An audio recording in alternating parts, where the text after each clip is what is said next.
What is up, Vasturians? The weather out here is matching my mood, but I knew I had to come in here and do a powwow with y'all.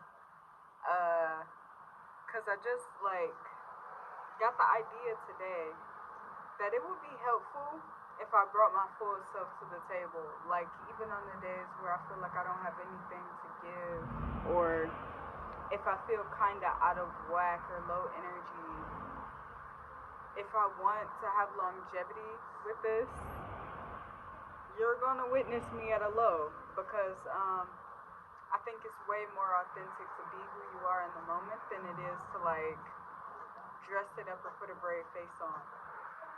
And side note, that's why it's hard for me to respect professionalism and the heavy emphasis on putting your emotions or what you're going through on the back burner to accomplish a task. But that's probably because I was already raised to do that anyway. So it doesn't really feel helpful. I want to rebel against that type of professionalism because nigga, I'm not a robot. I'm actually going through some shit. That's neither here nor there.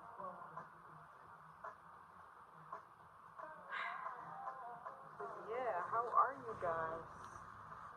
What's been up? I'm talking to y'all before I go to work.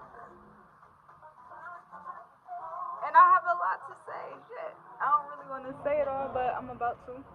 I started the morning having a beautiful conversation with my friend Negus.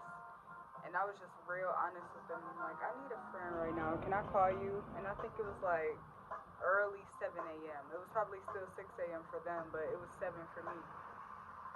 And we had a powwow that was really helpful. And talking to this specific friend, who you may see in the comment sections of some of my videos, they make me feel a lot more human. I tend to suppress a lot of stuff because I want to know what I should and shouldn't say out loud.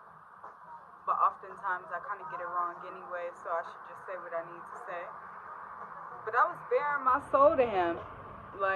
This happened, and this is how I felt. And they were immediately oh no, that is a big deal. If that happened to me, this is how I would have felt. And that was so humanizing. I want to tell y'all the context, but I'm embarrassed, I'm allowed to have my privacy. Even as a YouTuber, I'm allowed to have my privacy. Oh, my ears started ringing. But having a safe person to go to with those type of emotions, that was so nice.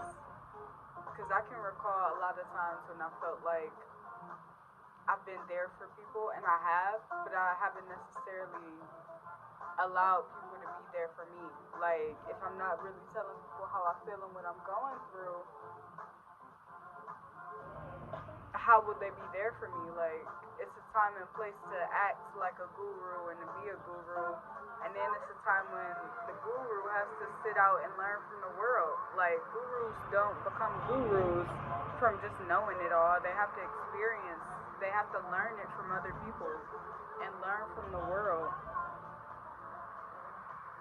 So that was really humanizing, and that got my mind on a better track. It's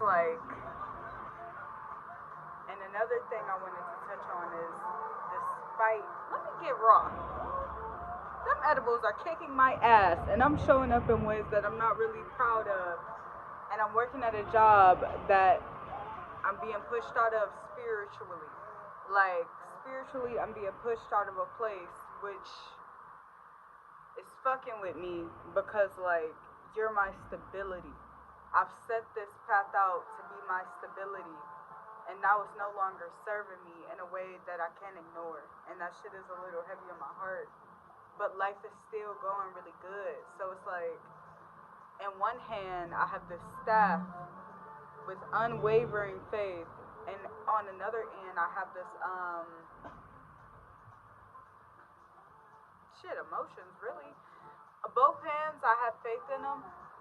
But my unwavering faith doesn't necessarily mean that this part of the journey is weightless, and it would definitely be a less of a heavy load if I sat that damn substance down, because it's just not serving me. It's making me tired, and it's making me show up less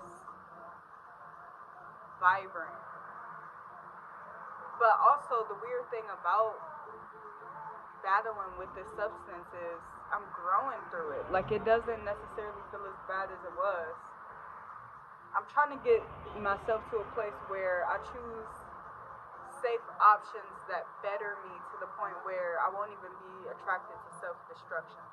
That's the goal. Like, okay, weed doesn't necessarily make me feel the best, but for some reason I go to it. Although I have all of these feelings inside of me and all of these thoughts about it, it's still something that I tend to like have as a clutch, or 555 on a little timer thing. It's still something that I choose, so I want to get to a point in self-love where I don't choose it anymore. But like, I'm unraveling as I'm going through the motions of feeling a bit addicted or overly consumed with romance, with substances, with food. Like, I'm getting this surplus from stuff outside of me, but I'm experiencing like the first time ever inside of me where I'm still okay. Like, I still feel some form of stable. I can still love myself even when I'm going through a hard time, which is intense. But am I touching on the point? I feel like I'm tap dancing around it, but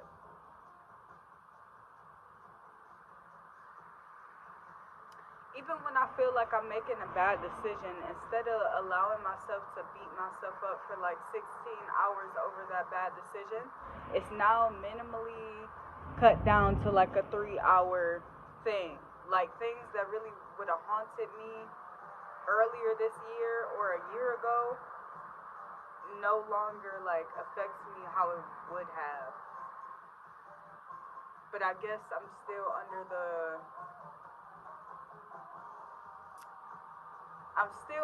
illusion that life can be completely easy. And I kind of need to shift my mindset into like a this is happening for me and not to me type of thing. But damn, do I want to fight back? And that's also the weed, because the weed be a part of me nuck if you buck, like, but in a bad way, in a way that's not very progressive. Like, even when it comes to boxing, I don't feel like the surplus in anger makes me a better boxer. I'm the best boxer when I'm coming at it out of curiosity and love and just wanting to experience it, not because like, oh, I'm so angry and I have something to prove, like. And holding on to that anger hurts. I don't even want to harness all that to alchemize it into something else. I'd rather just write. Like, I don't really get my anger out or negative feelings out by exercising. I get them out by writing, making a song, making a poem, like words to my fans. When I'm feeling real watery, real moody, real like shit ain't going my way, I'm about to pick that pen and paper up, or else I'm gonna be in my mind haunting myself. Like, being in Alicia's mind on a good day, wow. What a life. Being in Alicia's mind when stuff is feeling a little sticky, when the situation ain't too lubricated, when I'm in between a rock and a hard place, boy, sometimes I do make that shit harder. I've been seeing me for better or for worse lately, and I still fuck with the girl. I still love her, but we have some ways that don't serve us. And I feel like eliminating the weed very quick will always get me back to where I need to be. Because the sober version of anybody is their most constant version of themselves. That's the version that they wake up with. That's the version that you would want to like sleep with, not sleep with, but like they go to sleep going authentically themselves, feeling how they feel, like with whatever self-belief and they wake up like, I'm uploading this despite feeling a little silly. What I'm saying is, a drunk person can go to sleep drunk and wake up sober. The sober version of them is more them than the drunk version is. Even if that version of them is altered by whatever chemical imbalance they're going through from that addiction, eventually what has come up or down has to find its middle ground in a state of neutrality. So sober is the state of neutrality. That just is what it is. A substance is altering that neutrality, shifting it for better, for worse, for neutral, for sicker, for healthier. It just is what it is. But I want to be comfortable just being myself again, because I know that that's my best self. And how the fuck do I keep running into these traps? It's not even a trap though. Like, even if it is a trap, I'm gonna use the right words to make sure that it's not. You feel me? It could be a trap, but I'm gonna label it as a lesson that I just need to learn. My whole quality of living will improve when I'm serious and when I'm on my shit about choosing the life that feels best for me, aka the sober one or the healthier one. Like, the one where I don't eat as much junk food. It's a lot to this shit, guys. And it be on my mind. I think I don't give myself enough credit for how self-improvement focused I am. Realistically. Like, I put a lot of pressure on myself, but it's kind of like an overbearing mother energy. Like, I just want what's best for her. I just don't, like, it's some shit there too controlling over myself and how everything is gonna go. So God is kind of sitting me down and being like, girl, I got it. All you gotta do is pray and just like maintain a vibration. Stay where you at, be authentic. But the overdoer in me is convinced that I need to do more. And lately it feels like my effort to do more has been spit on. Until it's creative. If I physically try to do more, there's actively like something that God has put in there to make me see like that may not be the way that we want you to go. It's okay to be a hard worker, but come be creative. Like come get that stuff that's on your heart out. Like come release that. Come. Outside. I'm talking about in it. Like, and I want to. That's the thing. I want to do all of those things. I just gotta prioritize them. But let me get into this job, do a little prayer so I can be and do the best that I can be and all that I can do to really get it done. And I feel like when you gotta have that energy, when you come to the table with that energy, like, oh, let's just get it done, that's already a weird omen in itself. But other people's money is on the line, so damn, this is such a masculine way to live. But when other people's money is involved, I'm a massage therapist, by the way. So that's kind of mentally what I'm getting at. Like, damn, it'll never be fuck these people's bodies. Like, I have to try to do the best that I can.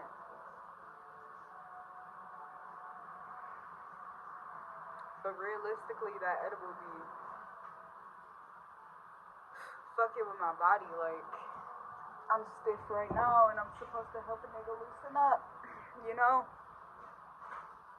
tired. I want a bed, and a hug, and a cartoon, and a book, and a nap, and a fruit cup. I didn't want to work today. Ooh, the truth shall set you free, and that's the truth. I want to be in that bed, cuddled up with a fruit cup, a good pillow, and watching Fairly Odd Parents. It could all be so simple. It could all be so simple. But let's get this money.